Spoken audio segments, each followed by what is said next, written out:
लक्ष्मी की संपन्नता और सरस्वती की मेघा, ये तीनों हमें भारत माँ की कृपा ही दे सकती है, यह मिट्टी ही दे सकती है।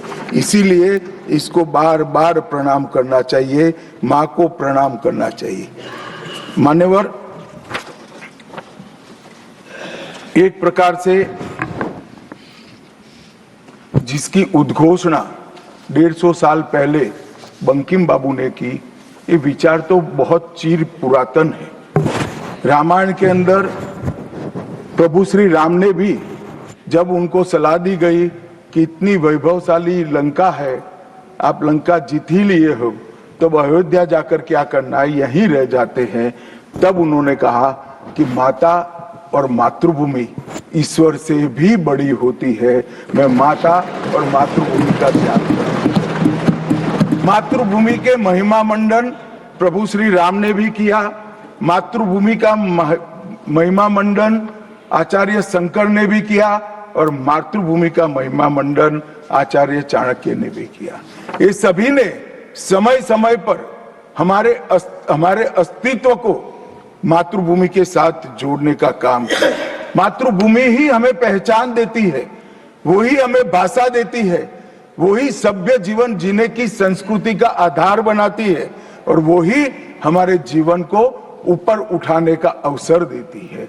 इसलिए मातृभूमि से ज्यादा कुछ हो नहीं सकता।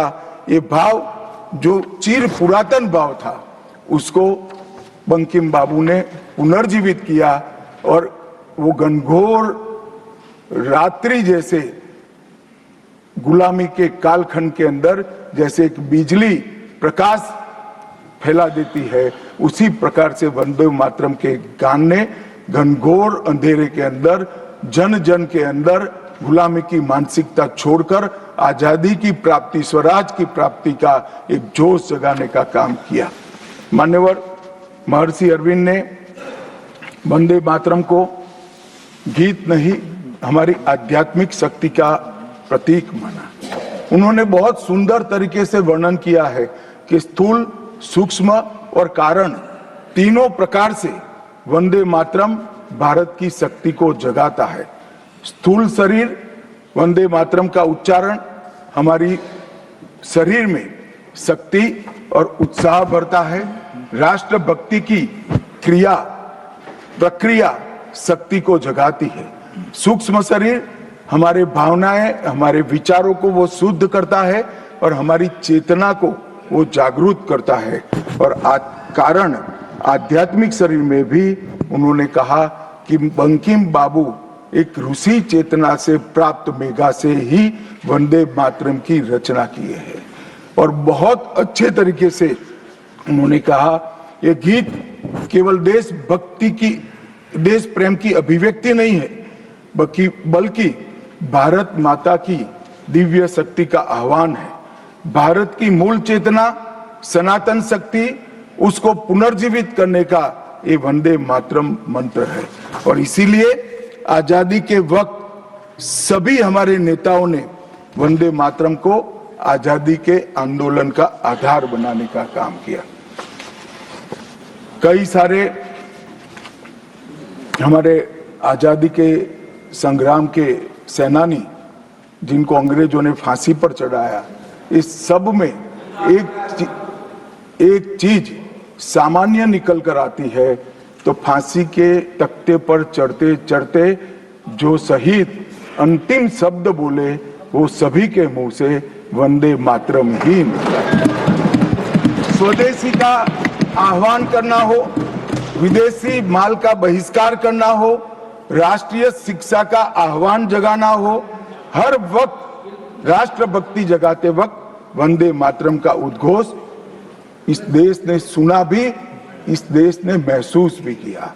पंजाब के गदर आंदोलन में वंदे मातरम के शीर्षक से कई पर्चे बांटे गए।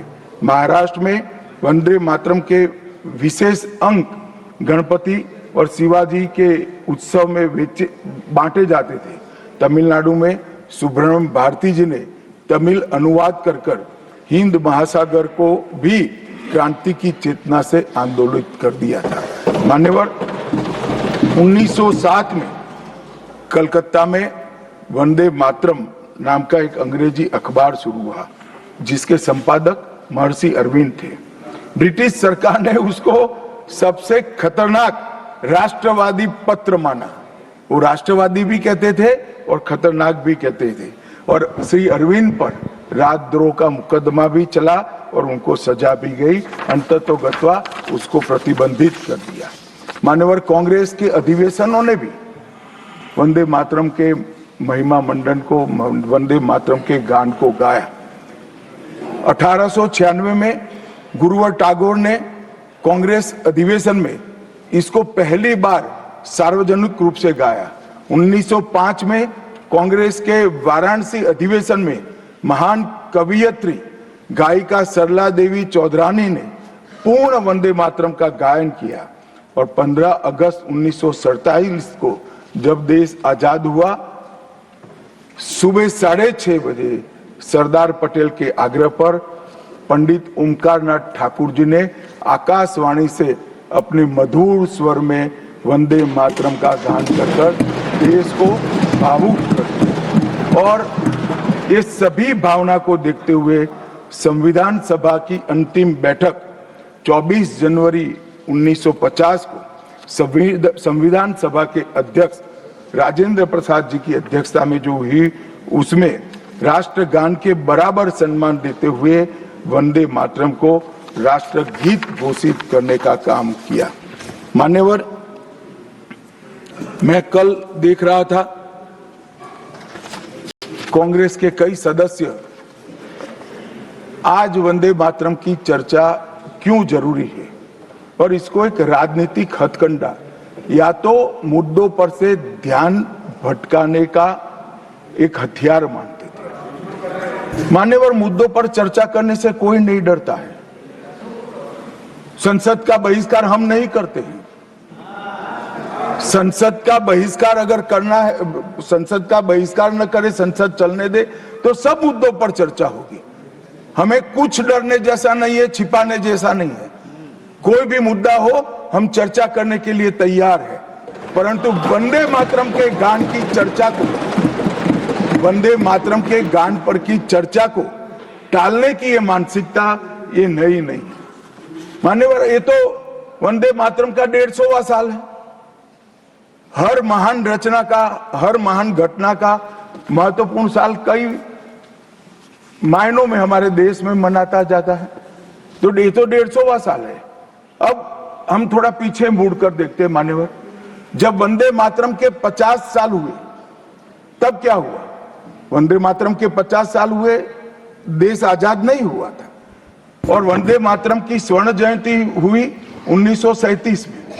तब जवाहरलाल नेहरू जी ने वंदे मातरम के 2 टुकड़े कर उसको 2 अंतरों तक सीमित करने का काम। कांग्रेस पार्टी की 50वें साल में जो एक प्रकार से